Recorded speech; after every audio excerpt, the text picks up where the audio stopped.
এই পুকুর কি আপনাদের?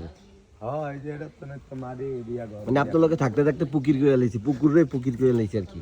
মানে এটা তো মাটি উঠিয়ে এই ঘর বিডার মাটি উঠাম গেল। এটাতে কয় শতাংশ জায়গায় ওই পুকুরটা? এটা কত হইব?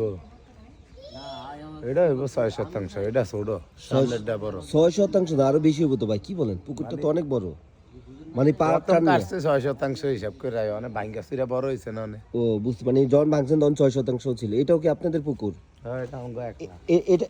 এটা আপনাদের একা? এটা কি এখন আপনাদের দখলে আছে? হ্যাঁ, ওই যে ঘর বিডা, পুরান ঘর বিডা। পুরান ঘর বির হইছে ওইটা, এটা আরেকজনের দল দিয়ে দিছে 5 জন। মানে 5 জনে। কাগজ কার কাছে? কাগজ তো এক কাগজই ব্যাংকের মালিক। মানে কাগজ, মানে ওই দাগের কাগজ কি আপনাকে? হ্যাঁ, মানে ওই দাগটা আপনাকে ছিল, অন্য জনের দিয়ে দিছে? এক কাগজে বাড়ির বস্তায় ব্যাংকের মালিক। বুঝতে পারছি, আজ যেতে কিনবো সেতে দলিল দেখাইতে হইব। বুঝতে পারছি। তাহলে এই পুকুরটা চাপতে হবে কেন?